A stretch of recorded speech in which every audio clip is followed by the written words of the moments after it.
Bueno, vamos ahora a repasar algunas cositas y a continuar con el tema de los cuadrivectores. Volvemos a esto que ya lo habíamos visto ya más de una vez, creo que la segunda o la tercera vez que lo mencionamos, pero está bueno tenerlo presente. Este experimento que consiste en, los dos sistemas de coordenadas, que cuando esos sistemas de coordenadas coincidían en sus orígenes, salía un rayo de luz de acá del origen, y ese rayo iba avanzando, y el sistema S' a su vez iba moviendo, en este caso hacia la derecha. Y bueno, el observador que está en S, lo que ve, si anota la distancia del centro hasta donde está el frente de luz, obviamente va a notar esto, el módulo del vector posición. Y eso es igual a la velocidad por el tiempo. Eso es lo que me da el espacio de este recorrido, ¿no? Velocidad por tiempo.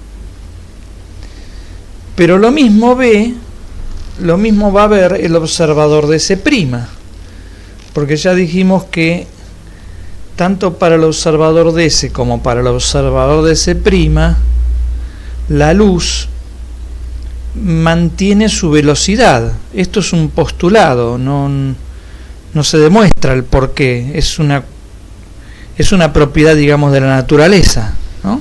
Bueno, entonces, claro, el observador de S, en vez de escribir esto, podría pasar esto para el otro lado y poner acá un 0, entonces llega a esta expresión. Y lo mismo podría hacer el observador de S', pasar esto para acá y llegar a la expresión esta, ¿no? Bien. Pero también uno podría, en vez de igualar así, cambiar todos los signos acá adentro, de este lado y de este lado, y llegar a esta nueva expresión. Son totalmente equivalentes la 1 y la 2, ¿no? Bueno, estas expresiones son la mera consecuencia de que la luz se mueve a velocidad c desde cualquier sistema inercial desde donde se la observe. Es un postulado de la relatividad. Ya sé que lo dijimos, lo volvemos a repetir medio hasta el cansancio otra vez más. Bueno, entonces,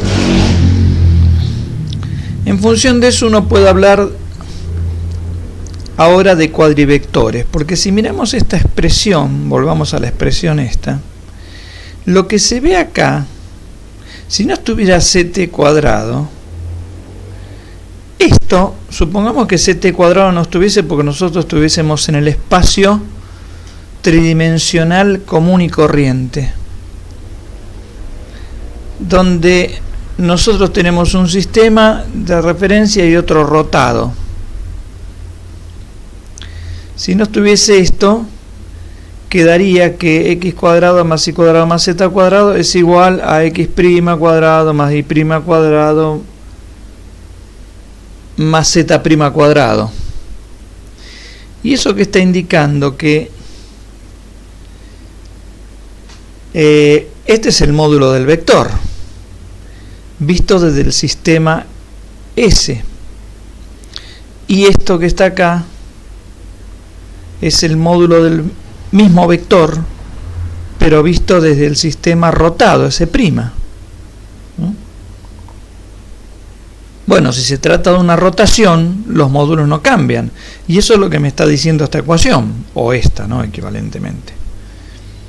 Y ahora es muy parecido, porque ahora se agrega como una cuarta componente más, que es el tiempo, por decirlo de una forma. Y la cosa no cambia demasiado, porque uno, podría decir, pero esto no es el módulo del vector, porque en el módulo yo sumo todas las componentes al cuadrado, y acá estoy restando. Bueno, en vez de hablar de un módulo, uno puede hablar entonces de un pseudomódulo. O, como mejor le gusta a los matemáticos, en vez de hablar de una norma, la norma del vector, uno puede hablar de la pseudonorma y arreglar ese problema que mencioné recién. Esto es como un vector de 4 componentes y esta transformación, que consiste en que un sistema se traslada respecto del otro, no cambia la pseudonorma o esta nueva definición de módulo, digamos. Esa es una forma de arreglarlo. La otra forma de arreglarlo es decir, bueno, esto podría pensar de que este nuevo vector de 4 componentes, x y z y ct, tiene en realidad una cuarta componente que es ict, donde i es la raíz de -1, ¿no? El número imaginario. Entonces, en vez de poner esto, yo podría poner x cuadrado más y cuadrado más z cuadrado más ict al cuadrado. Y cuando haga la i al cuadrado me va a aparecer el menos que quiero acá. Bueno. Entonces uno ve que hay más de una manera de pensar o de convencerse de que esto puede ser la norma de un vector de 4 componentes, 3 de las cuales son las que ustedes ya conocen, la posición en el espacio, y esa cuarta famosa componente está relacionada con el tiempo. Bien. Y que entonces una transformación de Lorentz es como una rotación en algún espacio que hemos denominado espacio de Minkowski. Es una rotación en el espacio de Minkowski, y como toda rotación, lo que no cambia es el módulo del vector, justamente.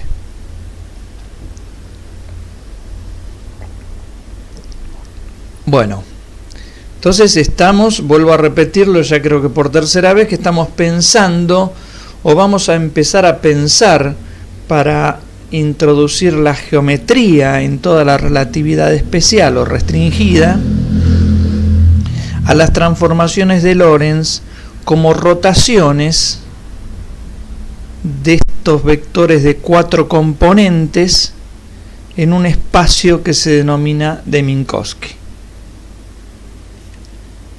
Entonces acá tenemos un vector cualquiera, 4 componentes. Vimos un ejemplo de este vector, que es el que vimos recién. La primera componente es ct y las otras 3 son las componentes x y z, o x1, x2 y x3.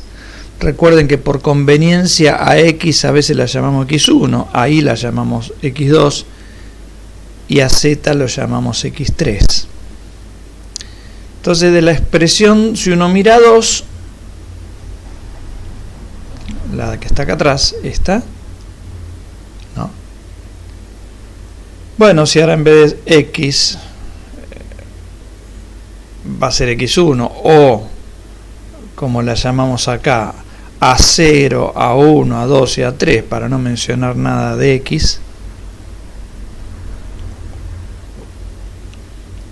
Entonces, una entidad que cuando yo hago un cambio en el sistema de coordenadas,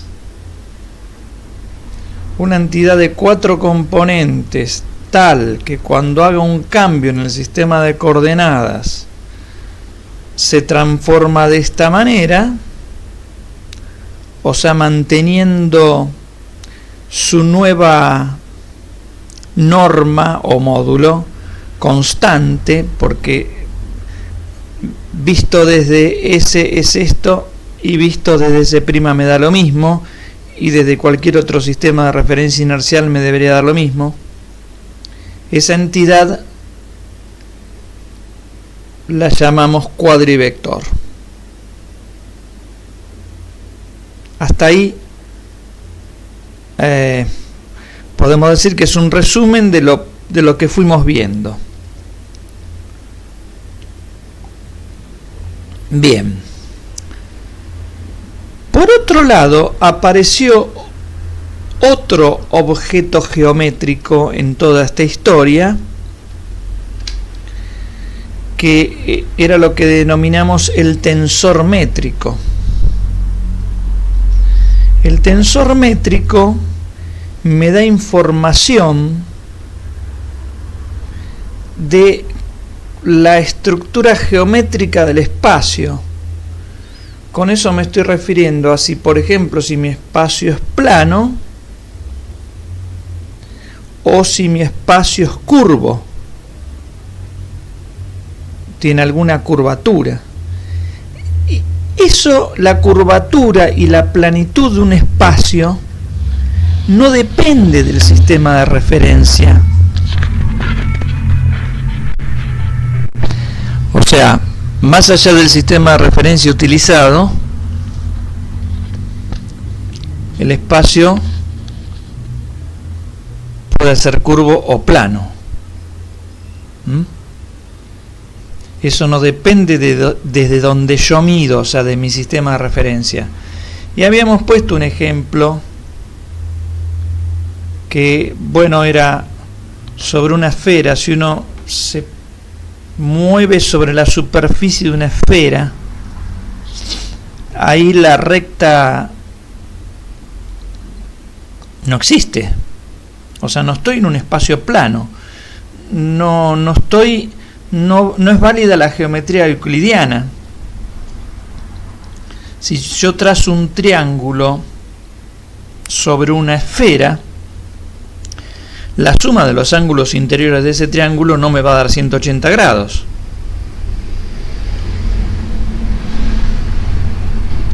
Bueno, entonces hablamos del tensor métrico y habíamos dicho que este tensor métrico que caracteriza al espacio, al nuevo espacio que apareció, que se llama espacio de Minkowski, el espacio de la relatividad especial, se podía representar, si uno trabaja en coordenadas cartesianas, x y z, y ahora en esa nueva coordenada ct, se podía representar o así o así. Y que uno podía escribir la norma de un vector, la norma al cuadrado de un vector cualquiera, utilizando el tensor métrico. Entonces la norma de un vector era escribir al vector, por ejemplo, como fila. O sea, los vectores ahora nosotros lo empezamos a escribir como columnas. Fíjense en este ejemplo, ¿no? Un vector ahora es una columna, es una matriz columna. Entonces su traspuesta va a ser una matriz fila. Entonces, para calcular la norma, lo que yo puedo hacer, o la norma al cuadrado, lo que puedo hacer es transponer el vector, multiplicarlo obviamente matricialmente por el representante del tensor métrico, que puede ser este o este, y volver a multiplicar por el vector, ahora vector, o sea, por el vector columna. Bueno, o sea que la métrica, además de permitirme, entre otras cosas, de alguna manera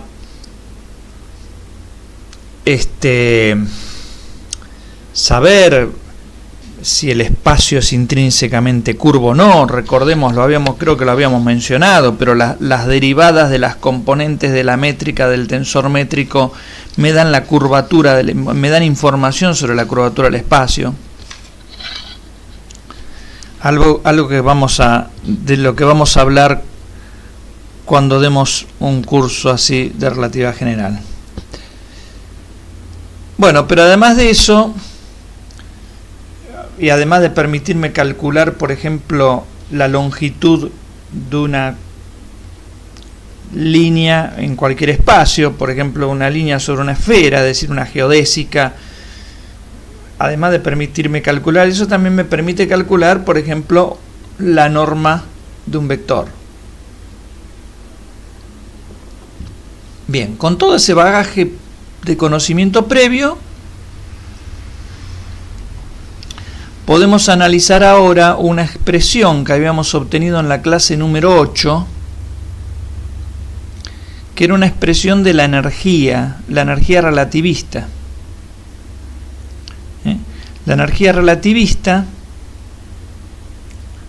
se podía escribir como, recuerden, si no vayan a la clase esa y vean de qué se trata, se podía escribir como la masa en reposo por la cuarta, bueno, al cuadrado, ¿no? Estamos hablando de la energía relativista al cuadrado, m0 cuadrado. M0 era la masa de reposo, o sea, m0 es la masa que mide un observador que está en reposo respecto de esa masa. Entonces la energía relativista tenía una parte que estaba aportada por esa masa de reposo y una parte que estaba aportada por lo que sería, como decir, porque esto es P, ¿no? P es masa por velocidad, que está aportada por su energía cinética, por decirlo de una forma, ¿no? Como cabe esperar, ¿no? Bueno, pero si P, lógicamente, es un vector, entonces su módulo al cuadrado es la componente y al cuadrado más la componente y al cuadrado más la componente z al cuadrado, o sea, es esto, o P sub 1 más P sub 2 más P sub 3, ya vuelvo a decir, ya lo dije más de una vez, pero lo vuelvo a repetir, a veces conviene en vez de P sub x, pues escribir P sub 1, y así con y z. Bueno, si uno reemplaza este P cuadrado acá, llega a esta otra expresión.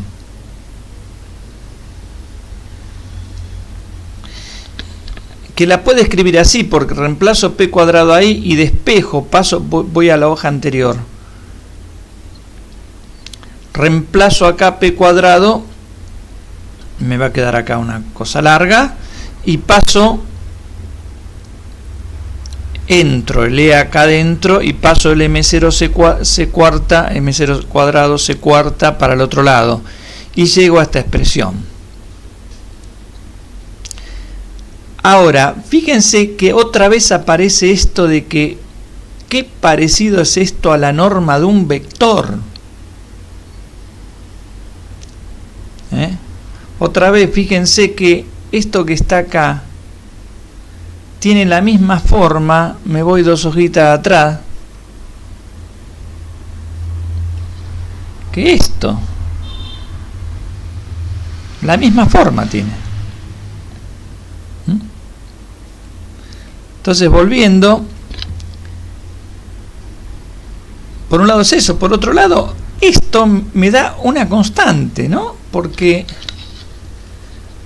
frente a una transformación de Lorentz,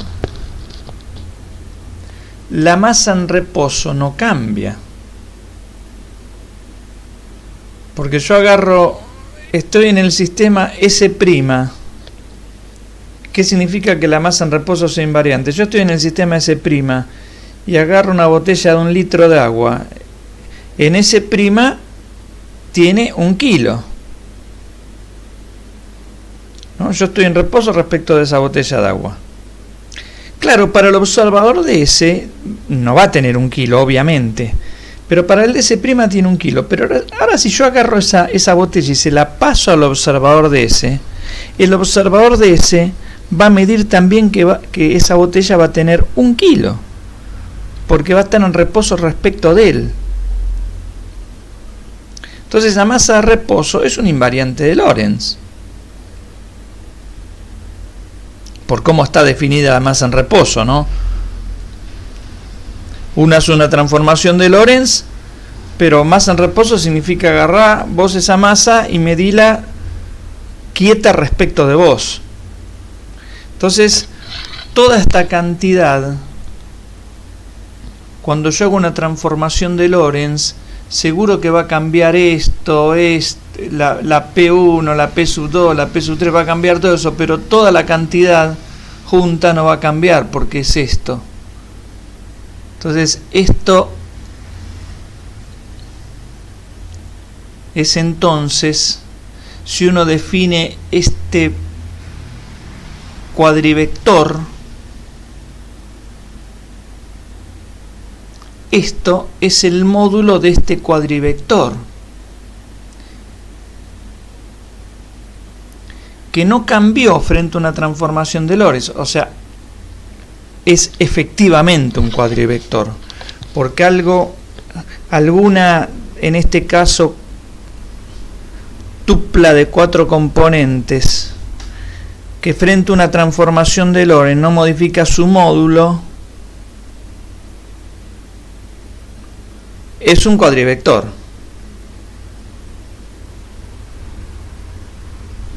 O sea que, como bien yo puse acá, si yo defino esta cantidad vectorial y tomo como tensor métrico a este tensor métrico, uno de los dos posibles que aparecen en el espacio de Minkowski, y bueno, reencuentro la expresión 4, ¿no? ¿Está bien? O sea, si yo calculo, quiero decir, agarro esto como vector y le calculo el módulo a este vector, le calculo el módulo con esta formulita, con esta. Agarro el vector, lo transpongo, pongo el tensor métrico y vuelvo a poner el vector. Cuando hago esta cuenta, ustedes lo pueden hacer, lo deben hacer. Cuando hacen esta cuenta, obtienen esto.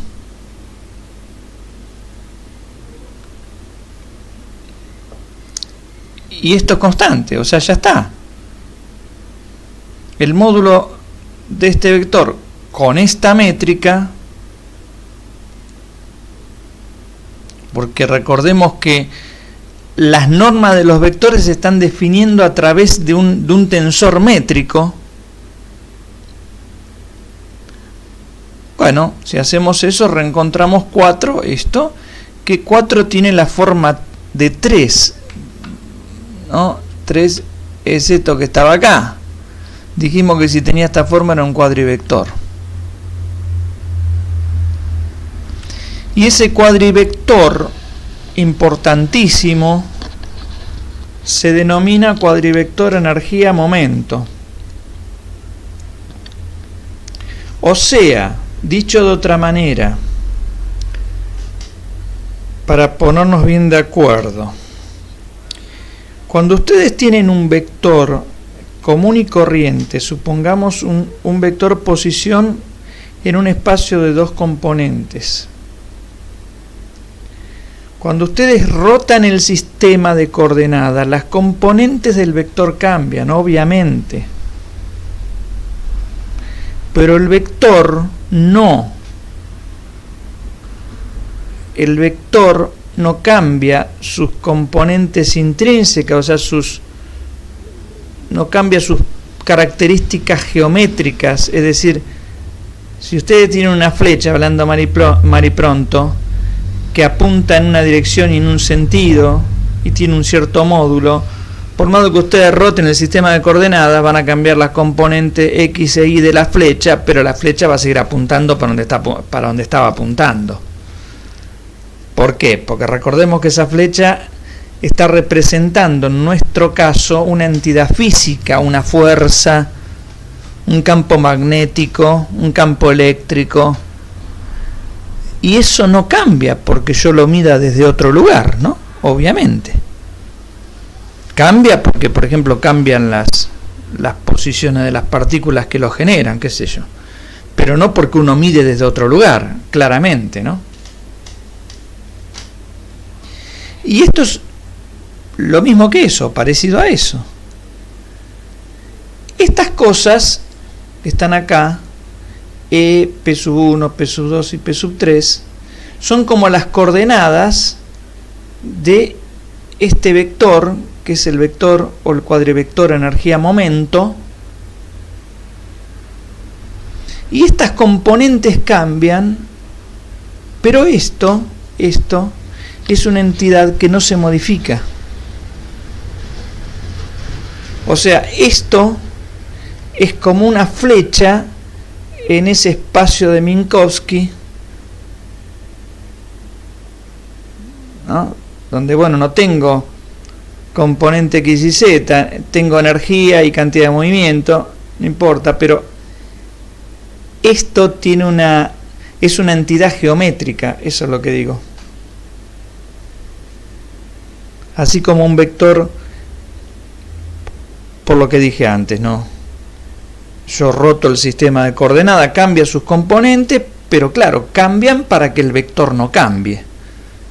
Entonces el vector es una entidad geométrica, sus componentes, o sea, su representante, su representación, en este caso esto es una representación matricial del cuadrivector energía-momento. Claro que las coordenadas de la representación cambian. Cambian justamente porque esto es algo que es una flecha, si quieren pensarlo así. Una flecha que está apuntando hacia algún lugar que está fija porque depende de la física del problema y no de la matemática. Bueno, eso que acabo de comentar es la parte más importante de estas últimas clases que estuvimos dando. O sea, estas últimas clases son, como decir, la geometría detrás de la relatividad restringida, o también llamada relatividad especial. La primera teoría de Albert Einstein, porque después hay otra teoría que es la relatividad general, que es mucho más compleja, y bueno, ahí sí hay que estudiar un poco más de geometría, justamente. Bien, vamos a hablar de otro cuadrivector, que es el cuadrivector velocidad. Y ya lo estamos definiendo. Supongamos que definimos este cuadrivector, donde la primer componente es gamma. Gamma es, recuerdan lo que era gamma, ¿no? 1 sobre la raíz cuadrada de 1 menos b sobre c todo al cuadrado. Entonces, supongamos que nosotros definimos esta matriz columna, o esta cuádruple tupla, así se llama, cuatrotupla, de componente, donde la primera componente es gamma c, la segunda componente es gamma por la velocidad común, la que mira el observador de S, que tiene por ejemplo una partícula que se está moviendo. La tercera componente es gamma por la velocidad y común, y la cuarta componente es gamma por la velocidad z común. Calculemos el módulo al cuadrado de este. Por ahora no sabemos si es o no un cuadrivector. No toda cosa de 4 componentes es un cuadrivector. Para que eso pase, esto tiene que ser invariante, su módulo cuadrado tiene que ser invariante frente a las transformaciones de Lorentz. Bien, entonces calculemos el módulo al cuadrado. Bueno, es este al cuadrado con la métrica del espacio de Minkowski, la métrica que tiene, a ver si está acá atrás, con esta, que tiene un 1 acá y todas las otras menos 1. Con esa métrica, aplicando como siempre la expresión para calcular la norma al cuadrado, voy atrás para volver a mostrarla. Esta expresión me da la norma al cuadrado de un vector en un espacio que está definido por una métrica, ya lo dijimos. Aplicando esta expresión con este conjunto de números que estamos proponiendo, nos da esto.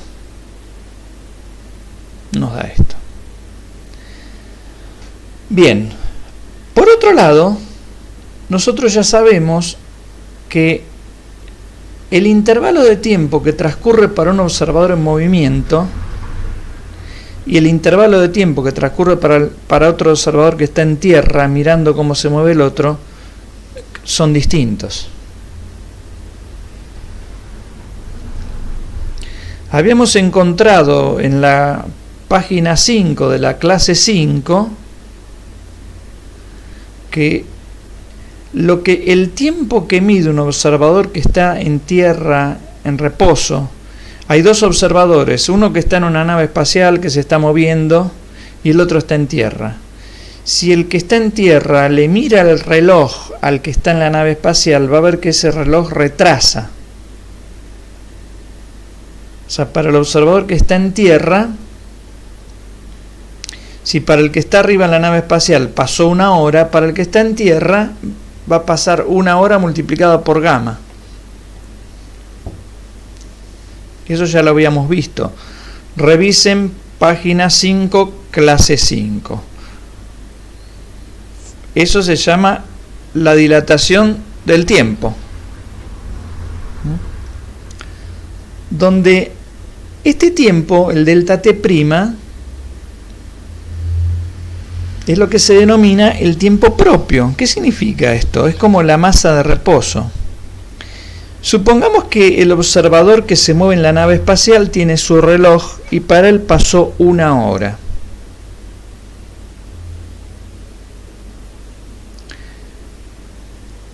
Para el observador de tierra no va a pasar 1 hora, obviamente. Pero si ese mismo reloj lo toma el observador de tierra, es decir, si ese reloj estuviese en reposo respecto del observador de tierra, también iba a pasar 1 hora. O lo digo de otra manera, si yo voy en una nave espacial, por ejemplo, un ser humano, por ejemplo, vive hasta los 100 años. Por más de que vaya a velocidades cercanas a la de la luz. El mismo ser humano en tierra y también vive 100 años. O sea, el tiempo propio no cambia. Lo que se modifica es que para el que está abajo ve o mide que el que está arriba de la nave no envejece.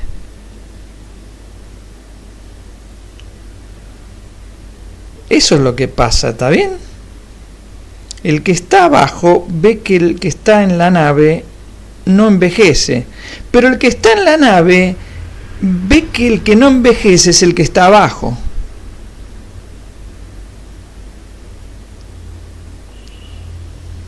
Eso significa que para la persona que está en reposo respecto del reloj, si pasa 1 hora,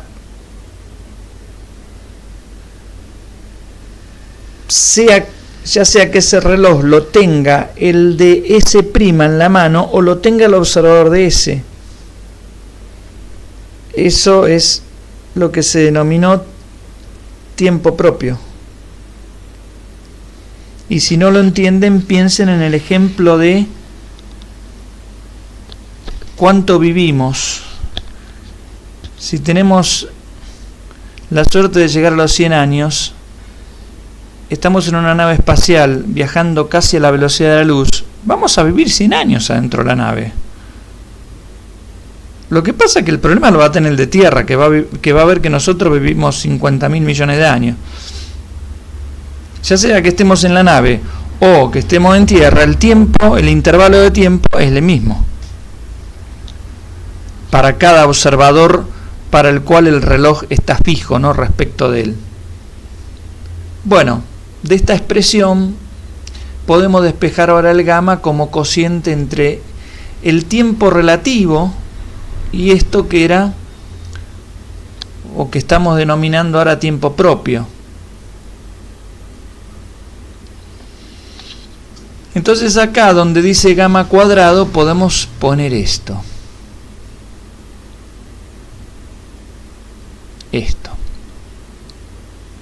Bien. Entonces si ponemos eso, y donde dice b sub x al cuadrado ponemos, bueno, de x a dt, donde dice b sub y ponemos de y a dt, etcétera, etcétera, y después vamos a multiplicar, hacer distributiva de esto con esto, se van a ir los dt, y me va a quedar delta x sobre el tiempo propio, delta y, acá abajo va a quedar el tiempo propio, delta z, acá va a quedar el tiempo propio. Que es lo que aparece en esta hojita. Esto. Por favor, como siempre, pido que hagan las cuentas, ¿no? Para convencerse de que efectivamente eso es lo que da. O sea, cuando hago esta cuenta, acá pasé esta cuenta, no la hice todavía, acá la hice, ¿no? Acá puse entonces el módulo de b al cuadrado. Recuerden que estamos calculando el módulo de b al cuadrado, no arrancamos desde acá. Llegamos acá, pasamos acá. Entonces ahora puse, bueno, entonces el módulo de b cuadrado es esto, que es lo que escribí acá. Entonces el módulo de b cuadrado es esto. Y ahora hago lo que dije antes, la distributiva. Cuando hago la distributiva llego a esto y bueno, saco factor común, delta t, tiempo propio al cuadrado, y me va a quedar esta expresión acá arriba.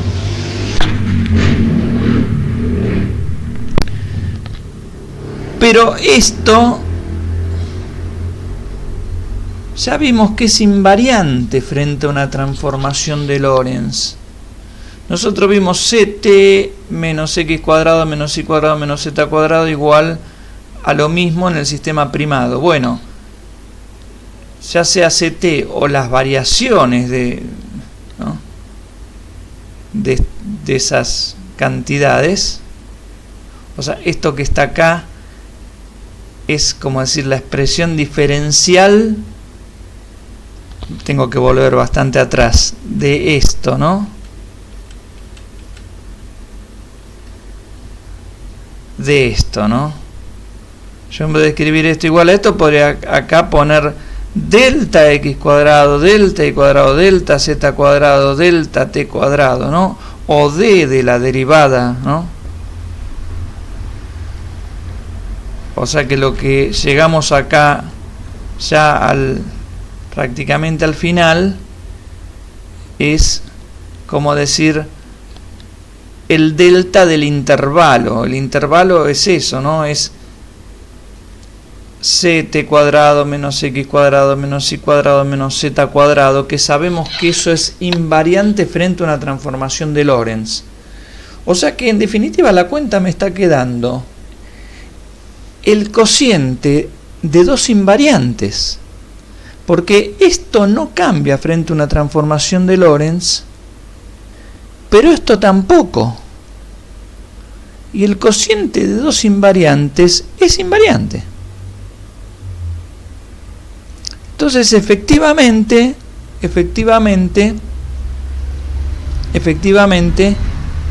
lo que habíamos definido, esta cuatrotupla de números, es un cuadrivector, que como está hecho con las componentes de la velocidad, lo llamamos cuadrivector velocidad. Otra vez, ¿no? Una transformación de Lorentz hace que esto rote. Obviamente cambian las coordenadas, pero el ente geométrico, que es como una flecha que apunta hacia algún lugar, eso no cambia. Eso no cambia, por eso cambian las coordenadas, justamente para que eso no cambie. O sea, el cuadrivector velocidad tiene en ese espacio extraño, ahora de 4 dimensiones, tiene una dirección, un módulo, un sentido, ¿está bien? Como tiene cualquier entidad vectorial. Y por último, uno puede ver que la velocidad o la cuadrivelocidad no la puedo escribir como la derivada respecto del tiempo, no el tiempo propio, el tiempo relativo del vector, del cuadrivector posición. O sea, si yo hago la derivada respecto del tiempo, que no es el tiempo propio, de este cuadrivector, que es el cuadrivector posición, como pasa en la física no relativista, ¿no? La velocidad es la derivada de la posición. Si yo hago eso, puedo comprobar fácilmente, eso está en la guía de ejercicios, si yo hago eso puedo comprobar fácilmente que efectivamente eso no tiene una norma que se conserve frente a una transformación de Lorentz, o sea, no es invariante frente a la transformación de Lorentz. Entonces la cuadrivelocidad no es la derivada de la cuadriposición respecto del tiempo común o relativo, si quieren, sino, bueno, ya la presentamos acá. No está involucrado el tiempo común, está involucrado el tiempo propio. Bueno, por ahora nada más, y continuaremos en la siguiente clase con estos temas que tratan de introducir algo de geometría en la relatividad restringida, ¿no? Bueno, nada más.